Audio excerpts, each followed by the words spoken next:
Κυρίες και κύριοι, απόψε είναι Κυριακή 2 Ιουνίου του 2023. Θα ξεκινήσουμε φυσικά, λυπάμαι που το λέω αυτό, αλλά φυσικά με τα γεγονότα στη Γαλλία.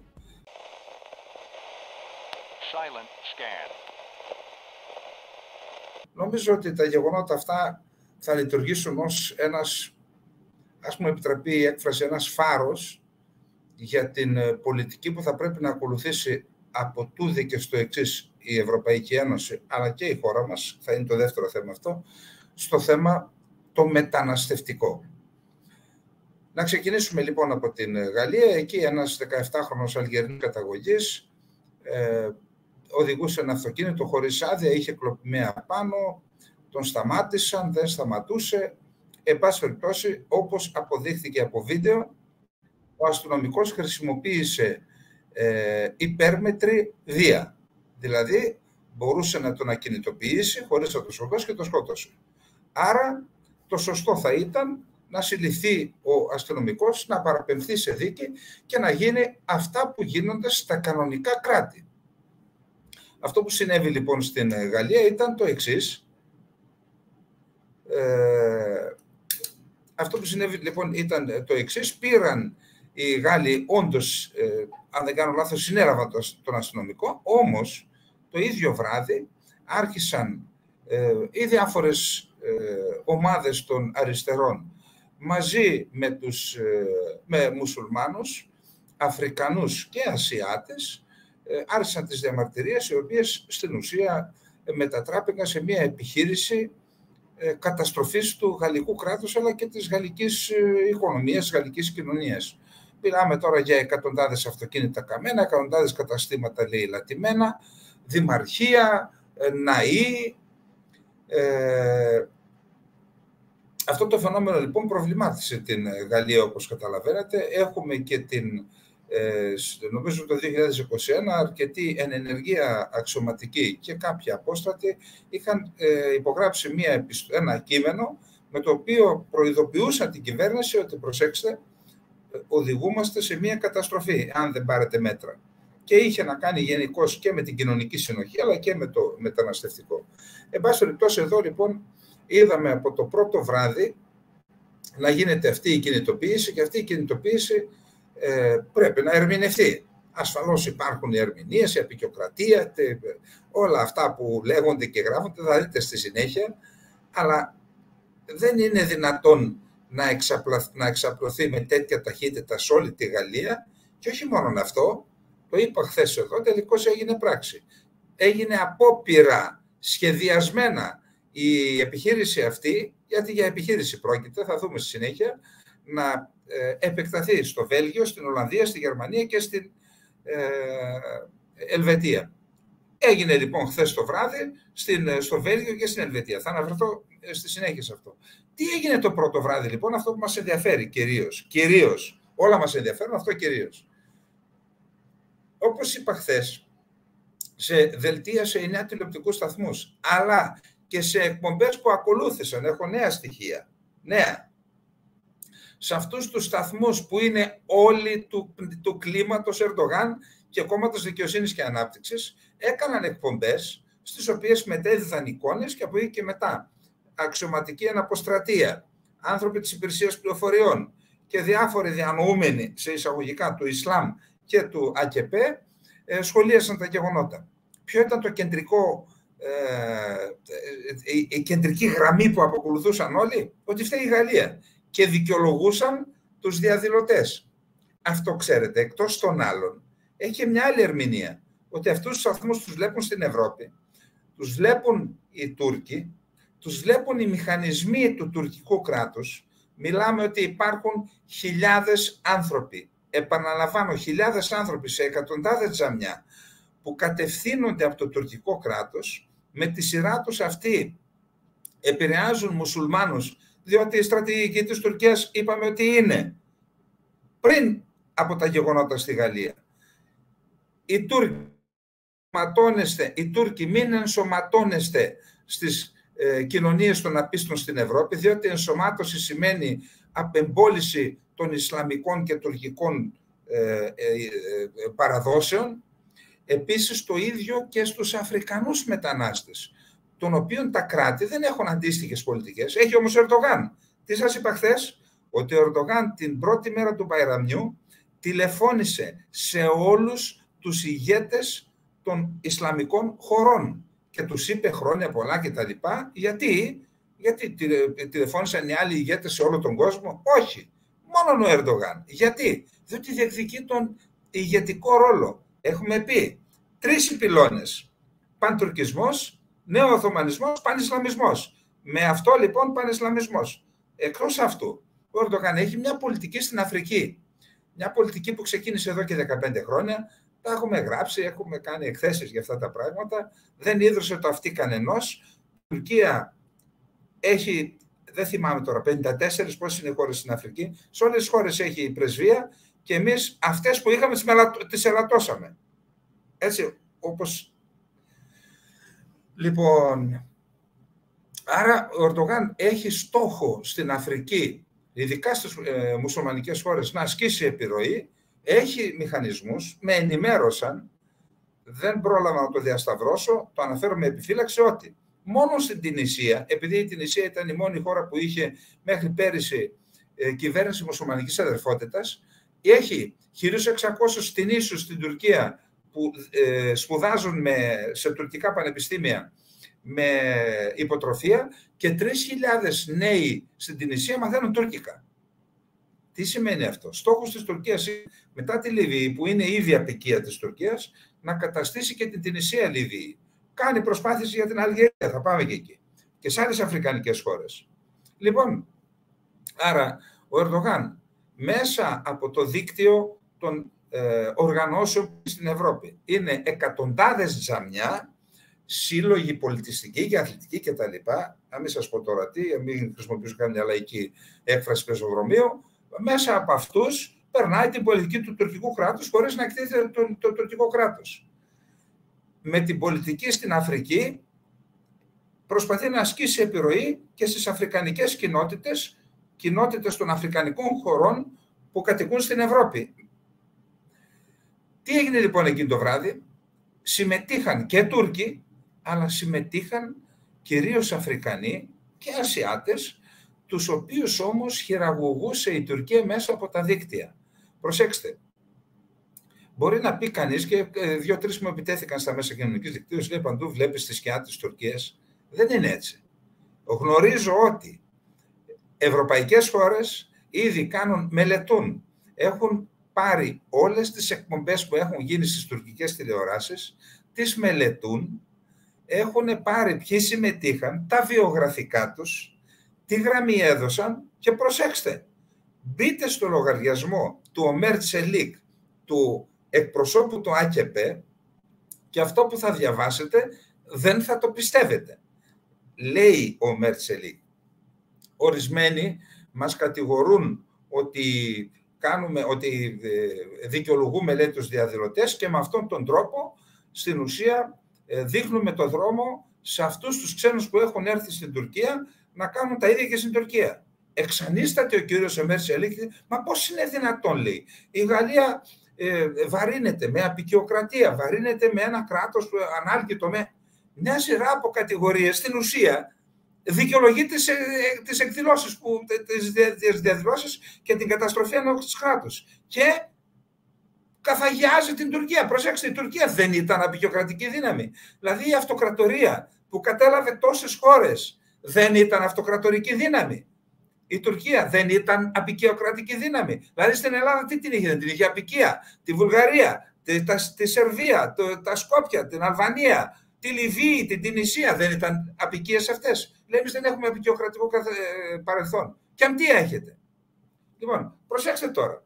Να συνεχίσουμε. Άρα, ορισμένες χώρες, δεν ξέρω στην Ελλάδα τι κάνουν, άμα έχουν ξυπνήσει, ορισμένες χώρες έχουν κάνει αυτό λοιπόν. Ήδη εξετάζουν την εμπλοκή της Τουρκίας σε αυτή τη διαδικασία και το ρόλο που παίζει. Προσέξτε, μην ενσωματώνεστε, διότι έτσι αμαρτάνετε, γίνεστε σαν τους γιαούριδες, τους Ευρωπαίους.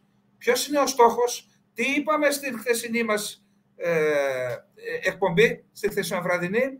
Ο στόχος είναι η δημιουργία στρατηγικής σημασίας κοινοτήτων τουρκικών και μουσουλμανικών στην Ευρώπη για να ασκήσουν επιρροή στο μέλλον και να σας πω κάτι, θέλουν να κατακτήσουν και την Ευρώπη. Και όποιος νομίζει ότι υπερβάλλουμε, ας κρατήσει σε σημείο σε αυτά που λέμε με την ημερομηνία και θα δούμε τι θα γίνει στο μέλλον. Ρωτήστε τη Γερμανία.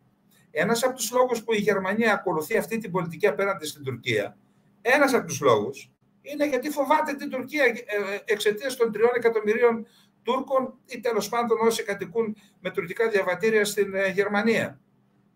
Το έχουν ομολογήσει. Λέει δεν μπορούμε, λέει, είμαστε εχμάλωτοι, δεν μπορούμε να κάνουμε τίποτα. Γι' αυτό χαϊδεύουν την Τουρκία. Ένας από τους λόγους. Υπάρχουν και οι παλιές αγάπες, αλλά είναι ένας από τους λόγους. Εν πάση περιπτώσει, είδαμε ότι ακριβώς επειδή όταν είπα εδώ χθες ότι θα επεκταθούν στο Βέλγιο και στην Ολλανδία και στη Γερμανία, δεν το είπα τυχαία. Είχα πληροφορίες και δεν μπορώ να αποκαλύπτω όλες τις πληροφορίες. Προσέξτε τι έγινε. Επεκτάθηκαν στο Βέλγιο. Το Βέλγιο όμως, που ήξερε τις πληροφορίες που είχα κι εγώ είμαι ένα άτομο, αυτή είναι κράτος. Έτσι. Είχε έτοιμους 4.000 αστυνομικούς, ειδικά εκπαιδευμένους. Από ό,τι πληροφορούμε, είναι μια χώρα το Βέλγιο, ακριβώς επειδή έχει πολλούς Αφρικάνους. Θα σας πω ένα παράδειγμα. Κάποια στιγμή στο παγκόσμιο κύπελλο έτυχε να είμαι στις Βρυξέλλες και βγήκαμε νύχτα 11-12 η ώρα Βρυξελών να καθίσουμε να πιούμε μια μπύρα, κάτι τέτοιο. Με φίλους είχα πάει. Και νίκησαν εκείνο το βράδυ, αν θυμάμαι καλά, το Μαρόκο νίκησε, πρέπει να ήταν ημιτελική, προημιτελική. Και είδα να περνάνε μπροστά μου χιλιάδες αυτοκίνητα και άτομα με τις σημαίες του Μαρόκου. Εντάξει, μια χαρά οι άνθρωποι, έχουν διπλή υπηκότητα, δεν θα απαρνηθούν και δεν είπα ποτέ αυτό. Έτσι, όπως είμαστε υπερήφανοι που οι Έλληνες στην Αμερική κρατούν και την ελληνική τους ταυτότητα, εθνική, πολιτισμική κτλ. Και θρησκευτική, την κρατούν και οι ξένοι. Δεν λέω, η ενσωμάτωση δεν σημαίνει να γίνεις αληθής σαν τους άλλους. Μπράβο, λέω, μια χαρά. Στη συνέχεια νίκησε και το Βέλγιο. Τώρα, όσοι παρακολουθείτε ποδόσφαιρο θα ξέρετε. Και είδα να ξεχύνονται και αυτοί στο Βέλγιο, λιγότεροι από ό,τι ήταν οι Μαροκάνοι. Προσέξτε. Και οι περισσότεροι ήταν και αυτοί άνθρωποι, οι Μαροκινοί, Αλγερινοί. Τι θέλω να πω, είναι μια χώρα πραγματικά που έχει πολύ μεγάλο αριθμό μεταναστών. Όμως, ακριβώς αυτό, επειδή είναι οργανωμένο κράτος, πιθανόν πιο οργανωμένο από τη Γαλλία, παρακολουθεί τους πάντες και τα πάντα. Τους πάντες και τα πάντα με τους πιο σύγχρονους τρόπους και από ό,τι μαθαίνω παρακολουθεί και τα μέσα κοινωνικής δικτύωσης και τα πάντα. Τους παρακολουθούσε λοιπόν, τους την είχε στημένη, μόλις βγήκαν στους δρόμους, προσέξτε τι έκαναν. Έβαλαν μικρά παιδιά ανήλικα. Που σημαίνει ότι ήταν σχεδιασμένο. Έβαλαν ανήλικα παιδιά να βγουν στους δρόμους, να δημιουργήσουν τη φασαρία για να μπουν μετά οι άλλοι. Φυσικά οι Βέλγοι το γνώριζαν, έπιασαν τα ανήλικα παιδιά, έκαψαν μερικά αυτοκίνητα, σε λιγότερο από μια ώρα η υπόθεση αυτή τελείωσε. Γιατί? Διότι τους την είχαν στημένη και ήξεραν και τους πρωταγωνιστές. Το ίδιο έγινε και στη Λοζάνη. Δεν είναι τυχαίο που έγινε σε μια γαλλόφωνη, και οι Βρυξέλλες είναι γαλλόφωνοι, περισσότερο είναι Βαλόνοι από ό,τι ξέρω και οι άλλοι είναι Φλαμανδοί, και στη Λοζάνη πήγαν να κάνουν. Και εκεί παιδιά, νομίζω από τους 9 που συνελήφθησαν, οι 8 ήταν παιδιά ανήλικοι. Που σημαίνει υπάρχει ένα σχέδιο. Λοιπόν, εν πάση περιπτώσει εδώ βγήκε ο Πολωνός Πρωθυπουργός και λέει, ορίστε, λέει, τι με πιέζετε να πάρω να δημιουργήσω, λέει, γκέτο στη χώρα μου. Δεν βλέπετε που κατήντησε η Γαλλία. Δεν λέω ότι όλα τα επιχείρηματα είναι σωστά. Ούτε λέω ότι θα πρέπει να τρελαθούμε και να αρχίσουμε να κυνηγάμε σκιές και φαντάσματα. Όχι. Όχι κατηγορηματικά. Τι λέω? Θα σας πω τώρα αμέσως.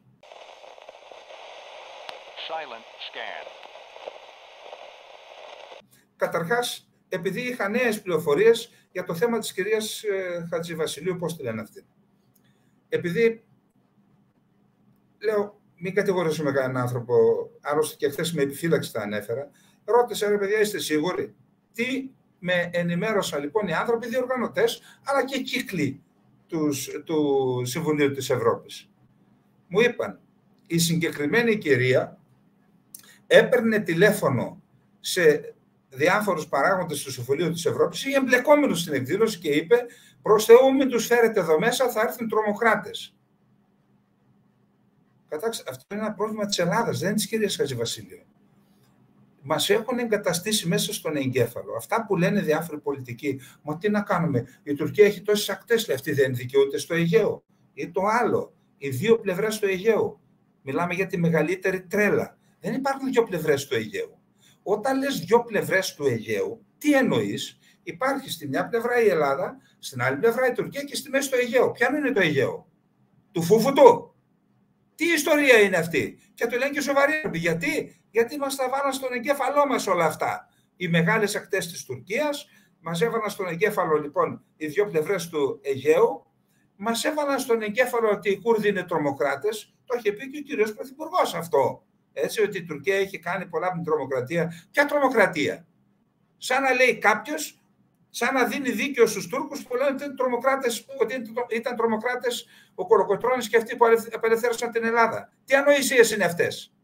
Λοιπόν, η κυρία λοιπόν προσπαθούσε, ήταν πρωταγωνίστρια στο να μην γίνει η εκδήλωση. Πρωταγωνίστρια.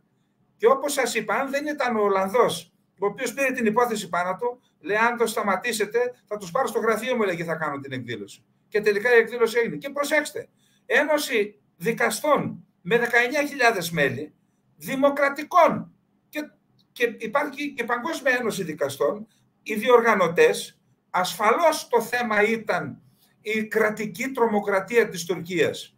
Και εδώ μπήκαν ανάποδα τα πρόσημα στο κεφάλι της κυρίας Χατζηβασιλείου.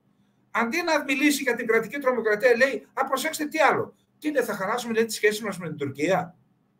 Σαν να ακούω κάποιους στην Αθήνα. Αυτό που μας έβαλαν στον εγκέφαλο, όπως σας είπα. Θα δείτε μετά για το Καστελόριζο, είναι ένα άλλο θέμα. Εν πάση περιπτώσει, αυτά με την κυρία Χατζηβασιλείου. Δεν ξέρω ποιος εξελέγει, ποιος μπορεί να ερευνήσει το θέμα. Πάντως, σε αυτήν την εκδήλωση που έγινε για τα εγκλήματα που κάνει το τουρκικό κράτος και ο Φιντάν, ο νυν υπουργός εξωτερικών, με πάνω από 250 περιπτώσεις ντοκουμενταρισμένες απαγωγές από ξένες χώρες ανθρώπων, παράνομες, κάποιοι από αυτούς δεν υπάρχουν, τους έχουν σκοτώσει, πολλοί βιάστηκαν, πολλοί τους έκαναν βασανιστήρια, βασανίστηκαν, βιάστηκαν, και αυτοί οι άνθρωποι, είπαμε ότι ο Σελαχντίν Ντεμιρτάς είναι ακόμα στη φυλακή, ο Καβάλα είναι ακόμα στη φυλακή, και αυτά ήθελαν να μιλήσουν. Και η κυρία είπε, θα μας έρθουν οι τρομοκράτες εδώ μέσα. Δηλαδή, ο Φιντάν έστειλε 4 πρέσβεις από ευρωπαϊκές χώρες για να σταματήσουν αυτό το γεγονός. Έστειλε και τους ανθρώπους που ασκούν επιρροή και τους πράκτορες του, τους παλιούς από τη ΜΙΤ, και είδαμε την κυρία Χατζηβασιλείου να υιοθετεί τη λογική πάντα με βάση τις πληροφορίες που παίρνω, και ειλικρινά σήμερα τις διασταύρωσα κιόλας. Λοιπόν, πάμε τώρα στην Ελλάδα. Είδα κάποιος στο διαδίκτυο, ο Σταυροφόρος, έχει έναν, νομίζω από το Μπαγκλαντές, ο οποίος λέει ότι το Κοράνι, λέει, που έκαψαν στη Σουηδία, λέει, πρέπει να ξεσηκωθούμε. Δηλαδή, στην ουσία, καλεί το κόσμο με άδεια παραμονή στην Ελλάδα σε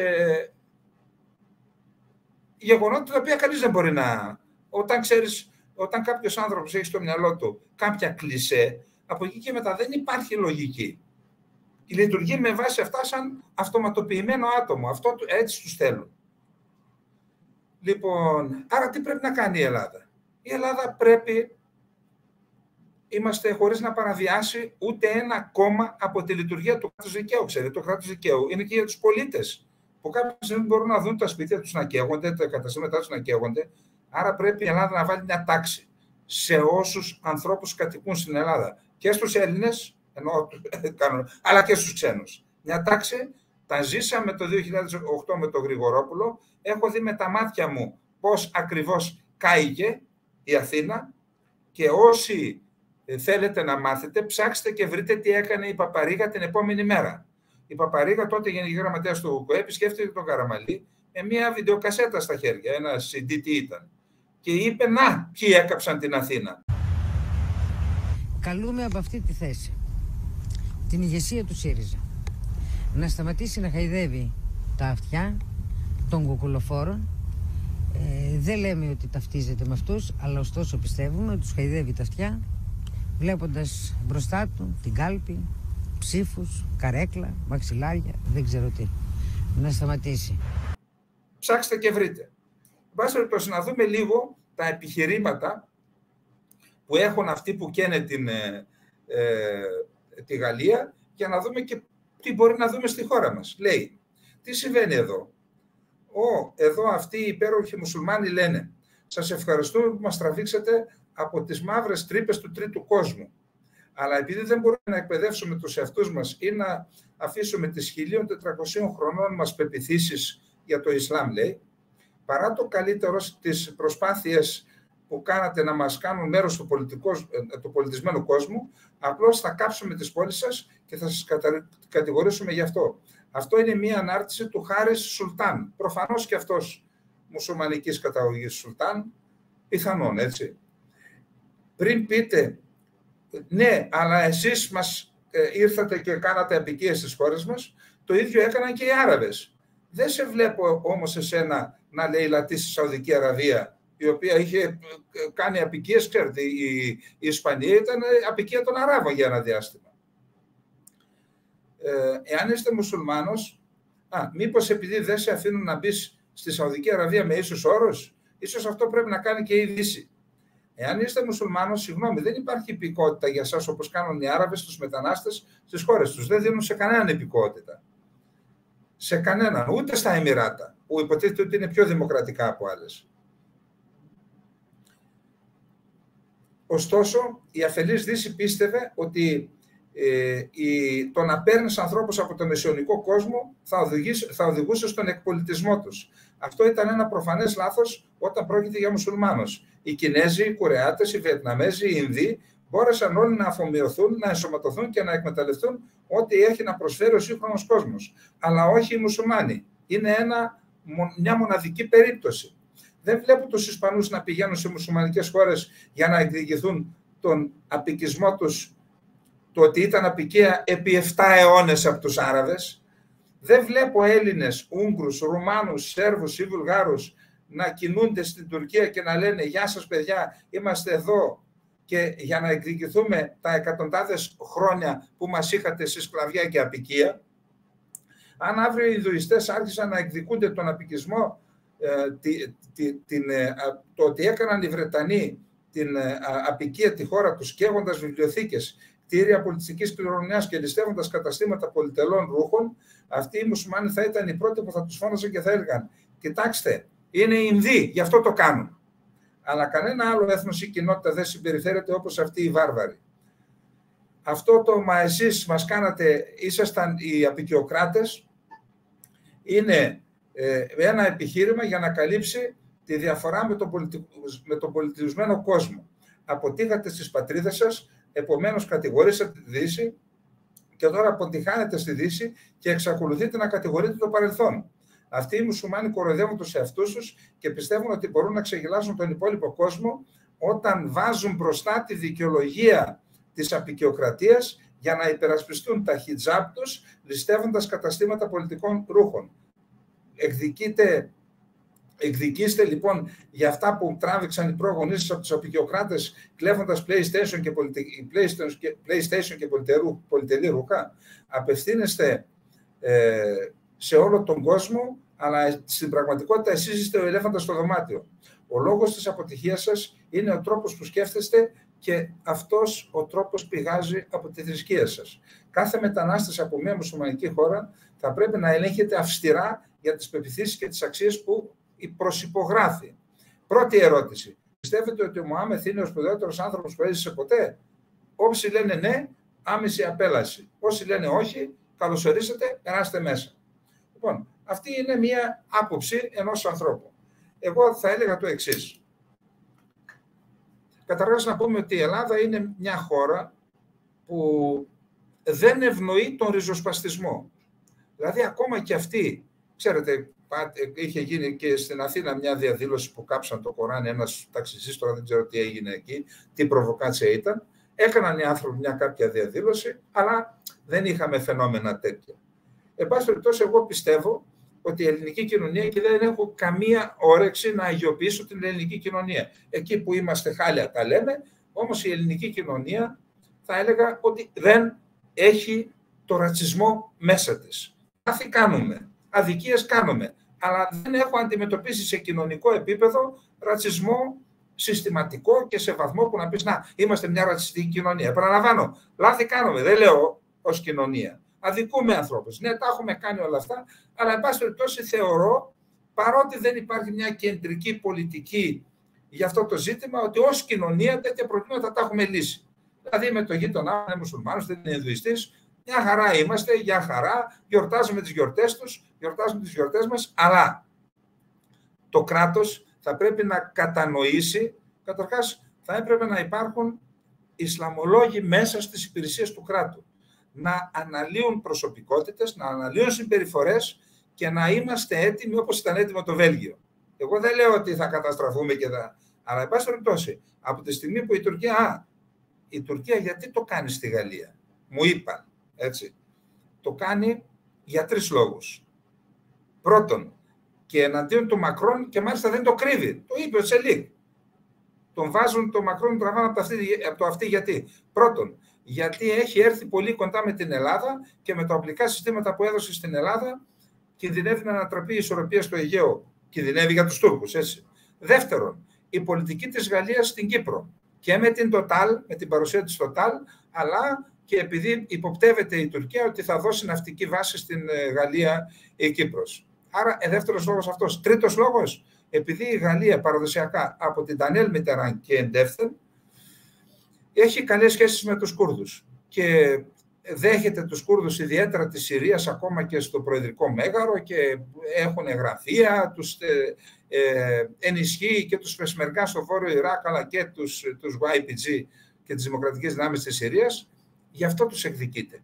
Από τη στιγμή λοιπόν που η Τουρκία χρησιμοποιεί τις δυνατότητες που έχει να ελέγχει αυτές τις μάζες, συγγνώμη για την έκφραση, αλλά για μάζες τις έχει η Τουρκία. Εγώ δεν έχω κανένα για μάζες. Κάθε άνθρωπος είναι πρόσωπο, προσωπικότητα, άτομο. Εν πάση περιπτώσει, για να τις χρησιμοποιεί, εσείς τι λέτε? Όταν οι άνθρωποι που έρχονται στην Ελλάδα, που έχουν έρθει τα εκατομμύρια, δεν ξέρω πόσο έχουν μείνει, έχουν περάσει από την Τουρκία. Ορισμένοι, υπάρχουν φωτογραφίες, ορισμένοι που ήρθαν εδώ, τους βλέπουμε και μέσα σε στρατόπεδα της στρατοχωροφυλακής. Εννοώ με σήματα για τον Ερντογάν, με παντουρκικά τέτοια κτλ. Αυτοί που είναι στην Ελλάδα. Εσείς τι πιστεύετε? Τι χώρα είναι η Τουρκία? Είναι κανένα τίποτα αγγελούδια να μην έχουν στρατολογήσει κάποιους από αυτούς να τους χρησιμοποιήσουν? Και τώρα τους χρησιμοποιούν για άλλους λόγους, για συλλογή πληροφοριών κτλ. Για να ασκούν επιρροή σε κάποιους. Το ξέρετε τι μου έλεγαν οι Κούρδοι? Ότι εμείς, λέει, φεύγουμε και πάμε στο Λαύριο, διότι αν πάμε μέσα σε καταβλισμούς προσφύγων, στρέφονται εναντίον μας οι πράκτορες της Τουρκίας. Και γι' αυτό αποφεύγουμε. Δηλαδή στην ουσία έχει προεκτάσεις η Τουρκία μέσα στην Ελλάδα. Άρα τι πρέπει να κάνει η Ελλάδα? Να κάνει ό,τι έκανε το Βέλγιο. Παρακολουθεί τους πάντες και τα πάντα και να μην έχουν κανένα κόμπλεξ γι' αυτό. Ούτε οι αριστεροί, ούτε οι δεξιοί, δεν ξέρω, δεν με νοιάζουν αυτά. Τους πάντες και τα πάντα με γνώμονα την ασφάλεια των πολιτών αυτής της χώρας. Όλων των πολιτών. Είτε των κατοίκων, είτε των υπηκόων, είτε και αυτών που ήρθαν απ' έξω. Όλοι έχουμε το δικαίωμα να ζούμε σε μια κοινωνία δικαίου, τάξης και ηθική, που έλεγε κάποτε ποιος το έλεγε τάξη και ηθική? Ο Αυλωνίτης, νομίζω, και από εκεί το πήρε ο Ρώμας, έτσι.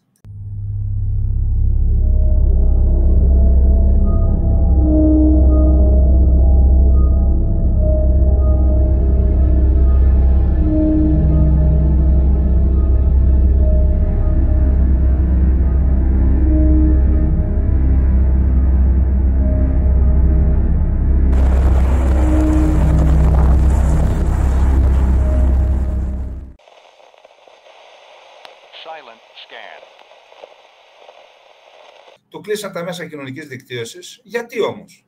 Ξέρετε, στην Πετρούπολη, στην Αγία Πετρούπολη όπως τη λένε, εκεί ήταν το κέντρο μέσα με εξαιρετικά εξελιγμένα μηχανήματα, λογισμικά και τρόπους να παρεμβαίνει στις κοινωνίες και να καθοδηγεί ανθρώπους και συμπεριφορές και στις εκλογές. Έτσι.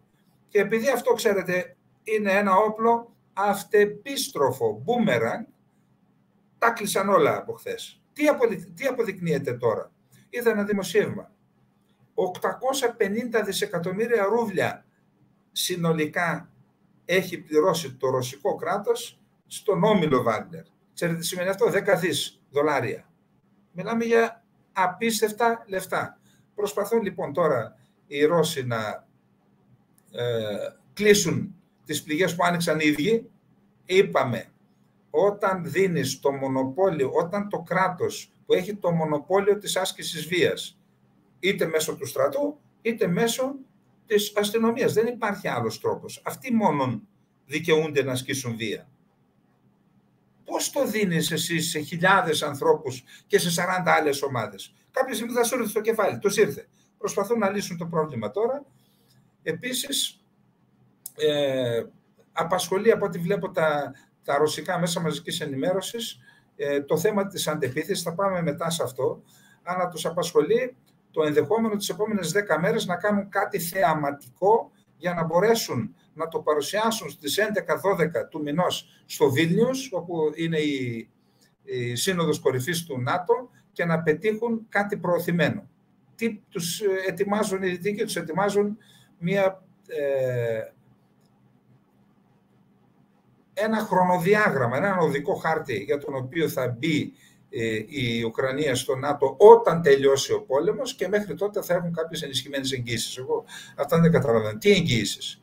Άμα δίνοντας εγγύησεις εμπλακεί το ΝΑΤΟ, τότε έχουμε πόλεμο. Άρα ή κάντε την τώρα μέλος ή μην την κοροϊδεύετε την Ουκρανία. Στο θέμα αυτό είμαι με την Ουκρανία. Όχι με τον Ζελένσκι, έτσι.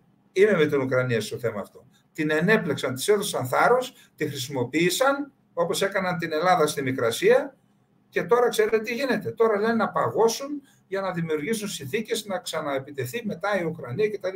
Εν τω μεταξύ καταστρέφεται ο ελληνικός λαός, ο ουκρανικός λαός, όπως καταστραφήκαμε εμείς. Λοιπόν, αυτά και για την Ρωσία. Διάβασα πάλι τις επιθέσεις. Οι Ρώσοι λένε ότι τους σκοτώσαμε τόσους στον Μπαχμούτ, σκοτώσαμε τόσους εκεί, σκοτώσαμε, δεν υποχωρήσαμε. Αυτά λένε οι Ρώσοι.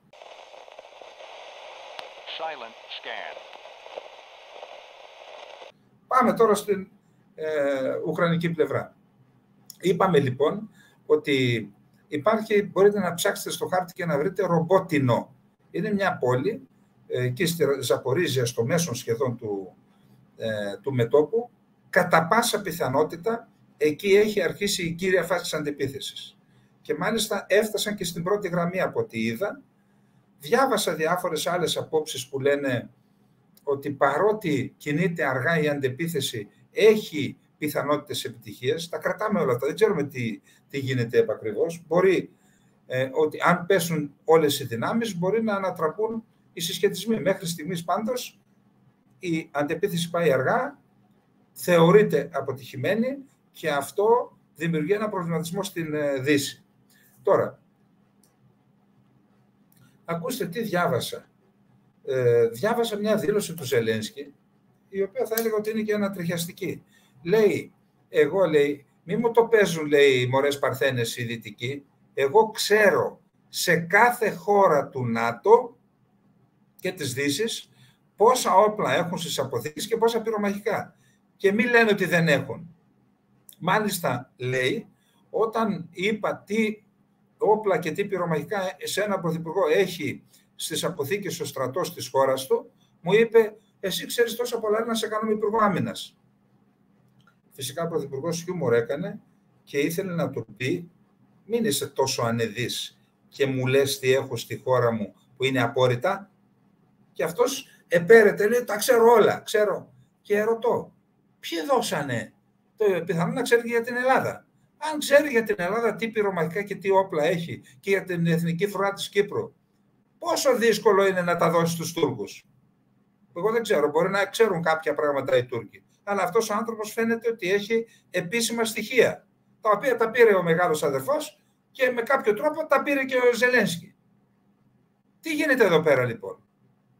Να σας πω κάτι. Αν λειτουργούσε κανονικά η ελληνική δημοκρατία, κάποιοι άνθρωποι και με πλάκα τα γαλόνια και πολιτικοί θα έπρεπε τώρα, εγώ δεν λέω φυλακή, να είναι ενώπιον ανακριτικών αρχών και να απολογούνται για ποιο λόγο αποδυνάμωσαν την εθνική άμυνα της Ελλάδας, δίνοντας πυρομαχικά από τα πυρομαχικά τρίτης γραμμής, δίνοντάς τα στην Τουρκία. Και εκεί που η Ελλάδα είχε 1.000 ημέρες να κάνει πόλεμο εναντίον της Τουρκίας, τώρα έχει χ τόσο. Για ποιο λόγο αποδυνάμωσαν την άμυνα της χώρας? Και όχι μόνο αυτό, δείτε μετά τι μας ετοιμάζουν να πάθουμε.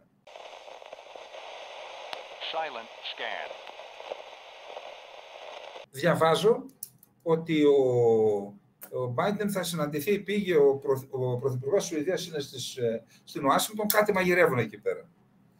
Εδώ λοιπόν υπάρχει ένα θέμα. Είδα ότι στο Ιράκ, είδα και βίντεο, έκαναν διαδηλώσεις, έκαψαν σουηδικές σημαίες, πήγαν έξω από την πρεσβεία της Σουηδίας, έξω από το Ιρακινό υπέξ και τι είπαν? Να ανακαλέσει, διώξτε τον Σουηδό πρέσβη από εδώ, να ζητήσει συγγνώμη η Σουηδία κτλ. Ακούστε, οι άνθρωποι δεν πρέπει να στέκουν στα μυαλά τους. Ξέρετε γιατί το λέω αυτό? Μα Ιρακινός έκαψε το Κοράνι. Γιατί δεν βάζουν φωτιά στα δικά τους γένια και λένε να κάψουν και βάζουν φωτιά στη σημαία της Σουηδίας?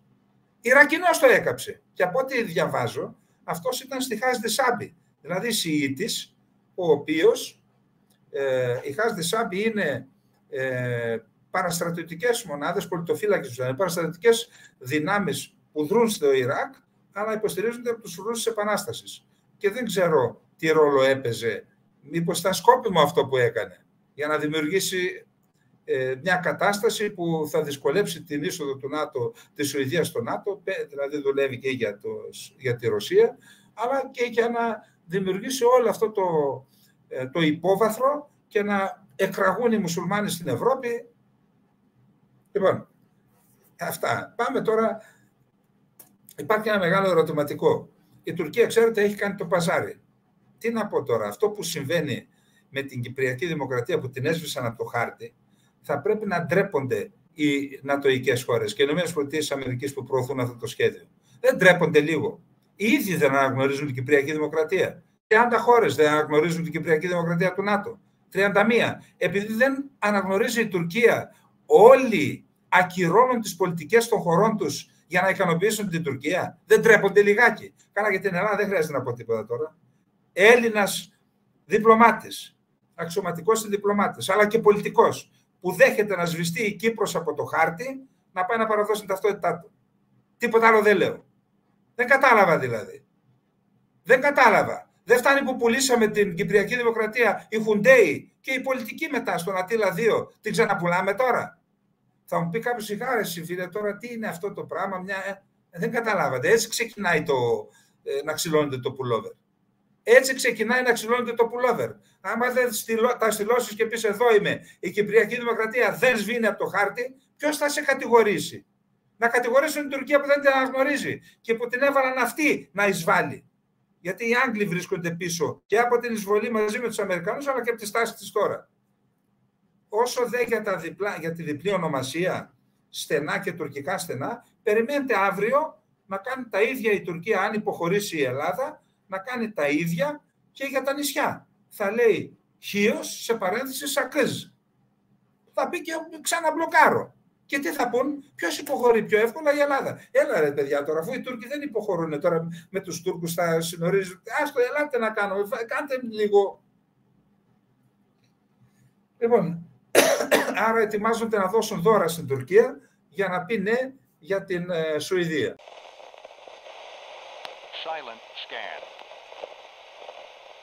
Το επόμενο θέμα είναι η ταινία που ετοιμάζεται να κάνει η Disney για τον Μουσταφά Κεμάλ. Όλα αυτά γιατί γίνονται? Μα γιατί δεν κάναμε εμείς σωστά τη δουλειά μας. Δεν αναδείξαμε ποιο ήταν το πραγματικό πρόσωπο του Κεμάλ. Αλλά πώς να τα αναδείξεις όταν η κυβέρνηση Σαμαρά έκανε μουσείο το υποτιθέμενο σπίτι του στη Θεσσαλονίκη, έτσι, να τα λέμε αυτά.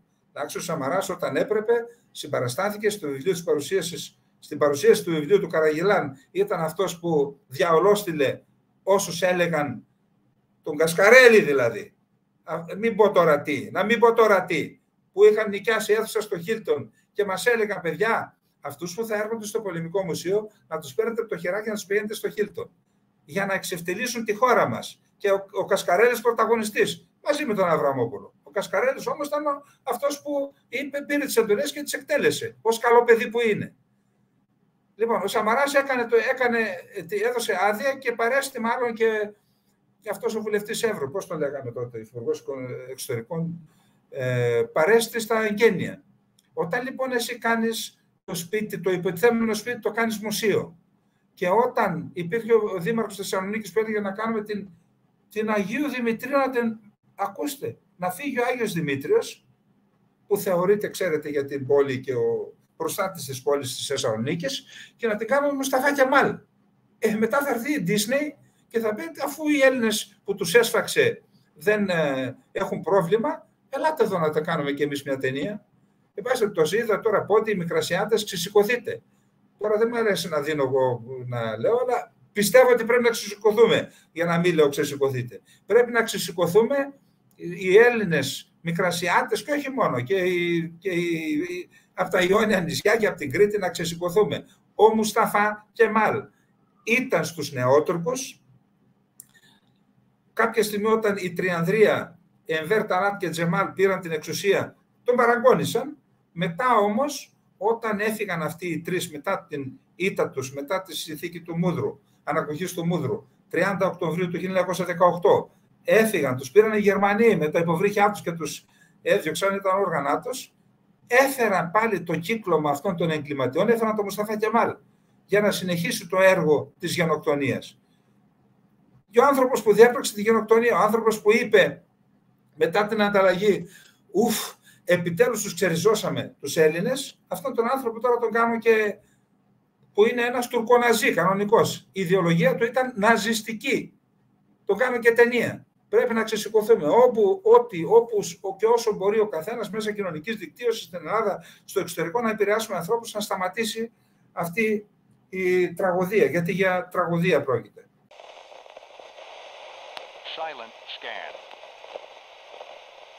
Διαβάζω ότι η Ρωσία καταγγέλει τις ΗΠΑ και τις δυνάμεις του συνασπισμού που μάχονται εναντίον του Ισλαμικού κράτους, ότι μόνο τον Ιούνιο τα μη επανδρομένα αεροσκάφη του συνασπισμού, κυρίως αμερικάνικα είναι, παραβίασαν τους κανόνες εναέρειας κυκλοφορίας όπως έχουν συμφωνηθεί μεταξύ των ΗΠΑ και της Ρωσίας 315 φορές μόνο τον Ιούνιο.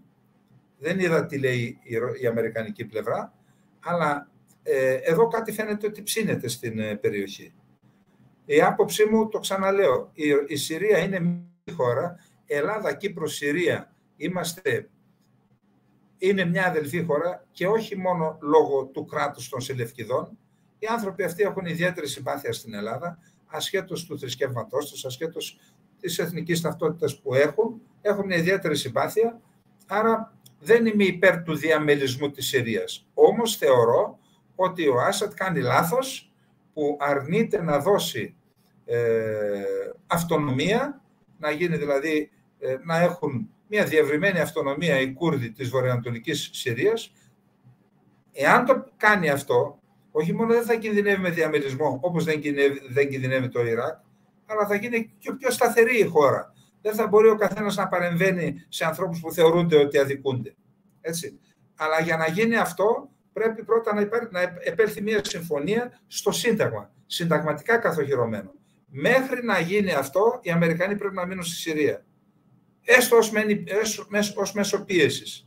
Αν φύγουν, θα είναι εις βάρος των συμφερόντων της Ελλάδας, θα έχουν εκπληρωθεί τα σχέδια της Τουρκίας. Τα σχέδια της Τουρκίας και της Ρωσίας.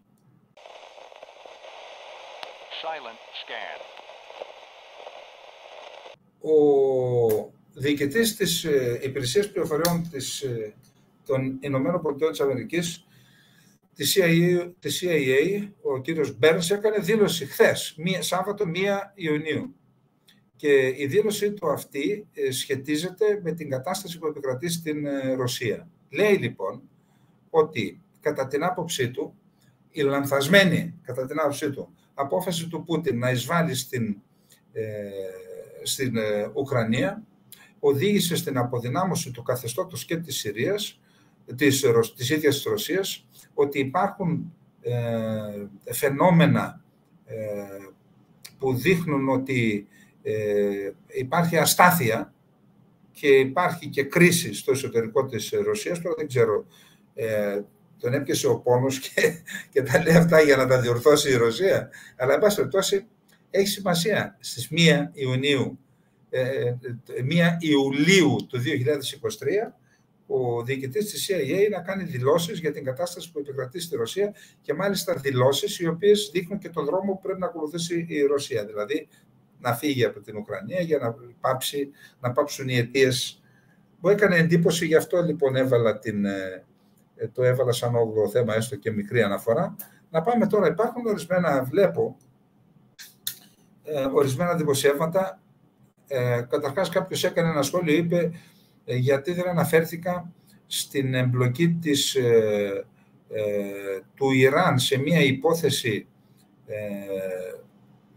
προετοιμασίας μιας τρομοκρατικής επίθεσης στο έδαφος της Κυπριακής Δημοκρατίας από πράκτορες των φρουρών της Επανάστασης, των μυστικών υπηρεσιών του Ιράν, εναντίον Ισραηλινών. Εκεί έγινε μια επιχείρηση όντως, στην οποία συμμετείχαν, δεν ξέρω ποιος έδωσε πληροφορίες, πιθανόν η Μοσάτ, συμμετείχαν οι δικοί μας, και μετά έγινε μια επιχείρηση της Μοσάτ μέσα στο έδαφος του Ιράν, έπιασαν τον άνθρωπο ο οποίος συντόνιζε αυτή την επιχείρηση που δεν έγινε, τον πήγαν πιθανόν στο Ισραήλ και πήρε τηλέφωνο ο Νετανιάχου τον Χριστοδουλίδη, τον ευχαρίστησε για τη συνεργασία. Δεν πρόλαβα να διαβάσω λοιπόν την όλη υπόθεση για να κάνω διεξοδική αναφορά. Αυτές είναι σε αδρές γραμμές. Δεν είχα λοιπόν χρόνο γι' αυτό.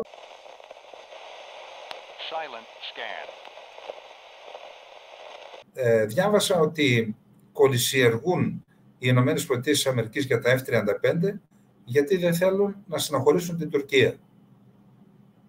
Δηλαδή, στην ουσία σαν να δίνουν δίκιο στον Τραμπ που λέει τι εξοπλίζεστε, γιατί εξοπλίζεστε. Πρέπει να ανησυχεί την Ελλάδα ο τρόπος με τον οποίο εκλαμβάνεται η στάση της Τουρκίας και από τις ΗΠΑ και από τη Δύση. Δηλαδή τη φοβούνται όλη την Τουρκία, δεν τη βάζουν στη θέση τους και την πληρώνουν η Κύπρος και η Ελλάδα. Άρα τα F-35 προς στιγμή είναι στον πάγο. Εκτιμώ ότι θα τα πάρουμε. Δεν έχω πει ποτέ αν πρέπει να τα πάρουμε ή πρέπει να τα πάρουμε. Υπάρχουν οι αξιωματικοί, βάζουν την υπογραφούλα τους και αυτή είναι υπεύθυνη της ιστορίας, εννοώ της πολεμικής αεροπορίας. Πού να ξέρουμε εμείς εάν τα F-35 είναι καλά ή δεν είναι καλά, λένε ότι είναι ακριβά πολύ, όχι στην αγορά τους. Η επιχειρησιακή τους κρίση είναι ακριβή. Αλλά, εν πάση περιπτώσει, αν δεν έχω πλήρη εικόνα, δεν λέω τίποτα. Υπέγραψαν οι αξιωματικοί και είπαν ναι, θα τα πάρουμε και βλέπουμε. Εν πάση περιπτώσει, φαίνεται λοιπόν ότι η Τουρκία παίζει παιχνίδια. Είπαμε ότι για να ανεβάσει το 1,37% του ΑΕΠ, που είναι οι δαπάνες, στο 2% ζητάει και τα F-16 και την επανένταξή της στο πρόγραμμα συμπαραγωγής των F-35. Θα δούμε λοιπόν εκεί τι γίνεται. Αλλά διαβάζω και κάτι άλλο. Ότι η άλλη φρεγάτα, η Μπελαρά, στην ουσία, ενώ υπήρχε μια πρόβλεψη να την πάρουμε, δεν. Και λένε ότι κάτι γίνεται και με τις κορβέτες, τις 4 που έπρεπε να πάρουμε. Ακούστε, εδώ σας μεταφέρω τι μου λένε ναύαρχοι μάχημοι. Ξέρετε, όχι των σαλονιών, μάχημοι. Μου λένε οι κορβέτες στο Αιγαίο είναι πιο χρήσιμες από τις Μπελαρά. Διότι στην ουσία έχουν τα ίδια οπλικά συστήματα, σε μικρότερο αριθμό φυσικά, τα ίδια οπλικά συστήματα, πιο ευέλικτες, κρύβονται πιο εύκολα. Οι φρεγάτες είναι για τις ανοιχτές θάλασσες, οι κορβέτες είναι οι φρεγάτες του Αιγαίου. Και λέει τώρα εδώ οι 4 ότι μπορεί να... Τι συμβαίνει, μήπως μπήκαμε σε τίποτα παζάρια? Μήπως πήγαμε σε τίποτα παζάρια? Δεν ξέρω, θα το ψάξω, θα το δω. Ητοπάθεια, υποχωρητικότητα, κατευνασμός. Θέλω να ευχαριστήσω την κυβέρνηση των Ηνωμένων Πολιτειών για την πρωτοβουλία και την βοήθειά τους. Το ντόμινο των υποχωρήσεων στο Αιγαίο του Σταύρου Καλεντερίδη κυκλοφορεί από τις εκδόσεις Ινφογνώμων. Το βιβλίο εμβανθύνει ιστορικά στις 3 κρίσεις που οδήγησαν την Ελλάδα στην ανοχή της αναθεωρητικής πολιτικής της Τουρκίας μέχρι σήμερα. Εισβολή και κατοχή του βόρειου τμήματος της Κύπρου, δόγμα γαλάζιας πατρίδας, τουρκολιβικό μνημόνιο. Συγκλονιστικές αποκαλύψεις μέσα από προσωπικές συνεντεύξεις διπλωματών, στρατιωτικών και πολιτικών, αποχαρακτηρισμένα αρχεία των ΗΠΑ και πρακτικά της Τουρκικής Βουλής. Αποκτήστε το βιβλίο με ένα κλικ στο infognomon.gr.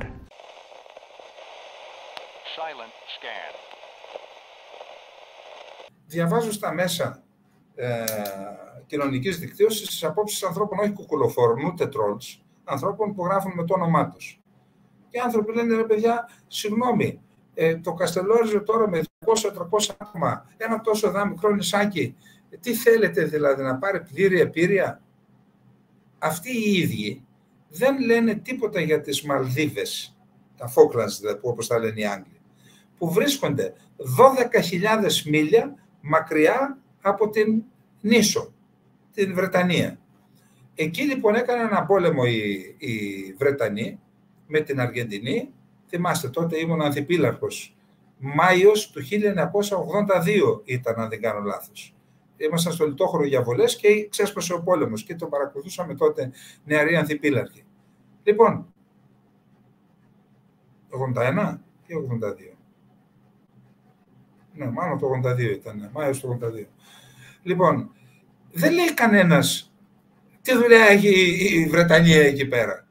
Δεν λέει κανένας τι δουλειά έχει η Βρετανία στην Κύπρο που ήθελε και ΑΟΣ με το σχέδιο Ανάν από τις βάσεις. Λένε τι δουλειά έχει η Ελλάδα να ζητάει πλήρη επίρρεια στο Καστελόριζο. Να σας πω κάτι, δεν φταίνουν οι άνθρωποι. Όλα αυτά είναι η προπαγάνδα η οποία γίνεται με αριστοτεχνικό επιστημονικό τρόπο να μας φυτέψουν στο μυαλό αυτά που έλεγε η κυρία Χατζηβασιλείου, να αντιστρέψουμε τα πρόσημα, να λέμε άλλαντάλλον δηλαδή, πράγματα τα οποία δεν εξυπηρετούν τα εθνικά μας συμφέροντα. Να σας πω κάτι. Σε πόσους είναι γνωστό ότι το Καστελόριζο το 1910 είχε 25.000 κατοίκους, σήμερα πόσους έχει? Έχει 300. Να σας πω κάτι. Από το 2000 και εντεύθεν, από τότε που άρχισε να φαίνεται όχι μόνο η γεωπολιτική και η οικονομική αξία του Καστελορίζου. Δηλαδή, ακόμα και για αυτός που ήταν η ποταμίσχη της Νέας Δημοκρατίας, γιατί η Νέα Δημοκρατία είναι στην ουσία ένα ποτάμι τώρα, έτσι. Οι περισσότεροι είναι του Σιμίτη και του ποταμιού και η νοοτροπία. Αυτοί λοιπόν που δίνουν βαρύτητα στην οικονομία. Συγγνώμη, το Καστελόριζο με την ΑΟΣ που δικαιούται με βάση το διεθνές δίκαιο. Οικονομικά υπάρχει ακριβότερη γη στον κόσμο από το Καστελόριζο? Δεν υπάρχει, μην ψάχνετε. Αυτό είναι το Καστελόριζο. Λοιπόν, γιατί δεν το υπερασπίζονται? Ξέρετε, τι έκαναν από το 2000 μέχρι σήμερα για να γίνουν οι 250-300 κάτοικοι του Καστελορίζου 10.000 ή και 20.000 όπως ήταν? Υπόψη είναι ότι ο πληθυσμός αποψηλώθηκε από το νησί ως αποτέλεσμα της πολιτικής της Ιταλίας. Αφελληνισμός του νησιού και τους έστειλαν τους ανθρώπους στην Αυστραλία, τους έστειλαν στην Αμερική και στην Αφρική κτλ. Εν πάση περιπτώσει, τι έκανε η Ελλάδα? Δεν έπρεπε να κάνει κάτι? Πέστε μου τι έκανε για να μπορεί. Ξέρετε, αν είχε σήμερα 20.000 στο Καστελόριζο, τι σημασία έχει το μέγεθος? Και να σας πω κάτι. Όταν η Ευρωπαϊκή Ένωση έδωσε στο Πανεπιστήμιο της Σεβίλης και είπε στο αρμόδιο τμήμα, για φέρτε μου ένα χάρτη για να ξέρει η Ευρωπαϊκή Ένωση ποιες είναι οι αποκλειστικές οικονομικές ζώνες των χωρών της Ευρωπαϊκής Ένωσης. Δεν υπήρχε η Ελλάδα πουθενά εκεί. Έπιασαν οι άνθρωποι στη Σεβίλη, έβαλαν κάτω τα κοιτάπια. Να χρησιμοποιήσω μία τουρκική λέξη, αν και νομίζω ότι είναι δάνειο, αλλά εν πάση περιπτώσει, όχι δικό μας, των Τούρκων. Τα κοιτάπια λοιπόν, τευτέρια τα λένε Τούρκοι, που είναι από την Βυζαντινή Μισιονική Διφθέρα. Έτσι. Βάλτε λοιπόν κάτω τα τευτέρια και δείτε τι λέει το διεθνές δίκαιο αυτό. Αυτό έκαναν οι επιστήμονες στην Σεβίλη και έκαναν το χάρτη της Σεβίλης. Με βάση το χάρτη της Σεβίλης λοιπόν, το Καστελόριζο έχει πλήρη επίρρεια και η ΑΟΣ της Ελλάδας ενώνεται με την ΑΟΣ της Κυπριακής Δημοκρατίας. Τι είναι αυτό το πράγμα που έχει πιάσει πολιτικούς αλλά και απλούς πολίτες που, επαναλαμβάνω, μπορεί οι προθέσεις τους να είναι άριστες. Απλά χρόνια τώρα οι δύο πλευρές του Αιγαίου, οι μεγάλες ακτές της Τουρκίας, έχει και η Τουρκία δικαιώματα? Έχει δικαιώματα. Ό,τι λέει το διεθνές δίκαιο στο Αιγαίο. Είπε κανείς ότι δεν έχει? Γιατί δηλαδή πρέπει να πάρουμε κι εμείς, να πάρουν και αυτοί? Δεν είναι μπακάλικο τα κράτη. Εν πάση περιπτώσει, ο χάρτης της Σεβίλης λοιπόν λέει αυτό. Ξέρετε πόσες προσπάθειες έκανε η Τουρκία για να πείσει την Ευρώπη και την Ελλάδα να απαρνηθεί το χάρτη της Σεβίλης? Και νομίζω ότι έχουμε και κάποιες δηλώσεις. Εν πάση περιπτώσει, ακούστε. Εδώ είδα τον κύριο Πρωθυπουργό να λέει δεν θα περάσει, έτσι, του δέχθηκε ερώτηση για τον Μπελέρη. Κύριε Πρόεδρε, ο Φρέντι Μπελέρης, εκλεγμένος δήμαρχος Χιμάρας, παραμένει στη φυλακή μετά και την τελευταία άρνηση των αλβανικών αρχών να του χορηγήσουν ειδική άδεια για να ορκιστεί. Ήθελα το σχόλιο σας μετά τις τελευταίες εξελίξεις και επίσης αν το συζητήσατε το θέμα με τους Ευρωπαίους ομολόγους σας, δεδομένου ότι αφορά το κράτος δικαίου στην Αλβανία, ο σεβασμός του οποίου αποτελεί και κριτήριο για την ενταξιακή της πορεία. Στα συμπεράσματα του Ευρωπαϊκού Συμβουλίου υπάρχει αναφορά σε συγκεκριμένη παράγραφο για τα 20 χρόνια από την Θεσσαλονίκη, από τη διακήρυξη της Θεσσαλονίκης, όταν για πρώτη φορά εκφράστηκε η βούληση της ευρωπαϊκής οικογένειας να ενταχθούν τα Δυτικά Βαλκάνια στην Ευρωπαϊκή Ένωση. Από τότε έχει κυλήσει πολύ νερό στο αυλάκι. Ξέρετε ότι η Ελλάδα υπήρξε πάντα πρωταγωνίστρια στην προσπάθεια ενσωμάτωσης των Δυτικών Βαλκανίων. Και θέλουμε να είμαστε αρρωγοί σε αυτό το δύσκολο ταξίδι το οποίο έχουν ξεκινήσει πλήρους συμμόρφωσης με το ευρωπαϊκό κεκτημένο. Όμως, με αφορμή ακριβώς αυτήν τη συζήτηση, είχα την ευκαιρία να ενημερώσω τους ομολόγους μου για το τι συμβαίνει σήμερα στην Αλβανία με την περίπτωση του εκλεγμένου δήμαρχου Χιμάρας και να εκφράσω την απογοήτευσή μου, την αγανάκτησή μου για το γεγονός ότι ένας εκλεγμένος δήμαρχος συλλαμβάνεται ουσιαστικά 2 μέρες πριν την εκλογή του, βρίσκεται ακόμα στην φυλακή, κατά την άποψή μας με αμφίβολες δικονομικές προβλέψεις, και θεωρώ ότι αυτό είναι ένα χτύπημα στο κράτος δικαίου και στην προσπάθεια την οποία κάνει η Αλβανία να συμμορφωθεί με το ευρωπαϊκό κεκτημένο. Προσβλέπω πολύ σύντομα αυτό το ζήτημα να επιληθεί. Είναι ένα ζήτημα το οποίο είναι πάρα πολύ σημαντικό για εμάς και η επίλυσή του ή η μη επίλυσή του, εύχομαι για το πρώτο, το τονίζω, θα αποτελέσει στοιχείο της ελληνικής αξιολόγησης της ευρωπαϊκής πορείας της Αλβανίας, η οποία ξεκινά τώρα και όπως σας είπα πρόκειται για ένα μακρύ ταξίδι. Αλλά η συμμόρφωση με τους βασικούς κανόνες του κράτους δικαίου αποτελεί αδιαπραγμάτευτη προϋπόθεση για οποιαδήποτε χώρα προσβλέπει να γίνει μέρος της ευρωπαϊκής οικογένειας. Θέλω να πιστεύω ότι αυτό το μήνυμα έχει γίνει απολύτως κατανοητό και στην Αλβανία. Σέβομαι απόλυτα τη διάκριση των εξουσιών. Θέλω να είμαι πολύ σαφής σε αυτό. Από την άλλη όμως δεν είναι ένα ζήτημα το οποίο πρόκειται να το αφήσω να περάσει έτσι χωρίς να υπάρχει αντίδραση της Ελλάδος, και η πρώτη αντίδραση εκφράστηκε στο Ευρωπαϊκό Συμβούλιο με την ενημέρωση των ομολόγων μου για το τι ακριβώς συμβαίνει σήμερα με την περίπτωση αυτή. Δεν πρόκειται, συγγνώμη, δεν λέμε τι θα κάνεις, κύριε Μητσοτάκη. Τι έκανες μέχρι τώρα για τον Μπελέρη, δεν μας λες. Όχι, τι θα κάνεις, δεν πρόκειται να το δεχτώ. Μα ήδη το δεχτήκαμε. Τι δεν πρόκειται να δεχτούμε δηλαδή. Δηλαδή να το δούμε νεκρό, εννοώ πολιτικά νεκρό. Να βάλουν άλλο δήμαρχο και μετά να βγούμε στα κάγκελα να φωνάζουμε. Εδώ κάτι δεν πάει καλά λοιπόν. Και να σας πω κάτι, δεν φταίει μόνο ο Μητσοτάκης. Και τα άλλα κόμματα. Κάνει κανένας τίποτα. Δεν ξέρω τι έχουμε πάθει. Πρέπει πραγματικά, και αφήστε τις ιδεολογίες τα εθνικιστικά, και αυτά είναι ανοησίες. Τα κράτη για να επιβιώσουν είναι σαν ζωντανοί οργανισμοί. Πρέπει να υπερασπίζονται τα συμφέροντά τους. Όποιο κράτος δεν υπερασπίζεται τα συμφέροντά του, πεθαίνει. Ζωντανός οργανισμός είναι. Η Ελλάδα λοιπόν πρέπει να υπερασπίζεται τα συμφέροντά της. Όλα τα κόμματα, σε βασικά ζητήματα. Εντάξει, μπορεί για τα εργατικά, για τα ασφαλιστικά, για το κράτος κοινωνικής πρόνοιας κτλ. Να υπάρχουν διαφορές. Εγώ δεν διαφωνώ. Κάποιος θεωρεί ότι με την ελεύθερη οικονομία έχουμε περισσότερα έσοδα, μπορούμε να χρηματοδοτήσουμε το κοινωνικό κράτος. Κάποιος θεωρεί με περισσότερους φόρους. Αυτά δεν τα ξέρω. Ας έχουν τα κόμματα, είναι ωραίο. Πλουραλισμός είναι αυτό. Αλλά στα εθνικά θέματα, δηλαδή στο Καστελόριζο, να το ξεπουλήσουμε όπως διαβάζω εδώ και εκεί, που ήδη ο κύριος Δένδιας την έβαλε την υπογραφή του με την Ελληνοαιγυπτιακή Συμφωνία. Δηλαδή αυτό δεν θα το λέμε. Όταν δεν έχεις αναγνωρίσει εσύ ο ίδιος για τον εαυτό σου πλήρη επίρρεια στην Κρήτη, θα σου αναγνωρίσει ο άλλος πλήρη επίρρεια στο Καστελόριζο.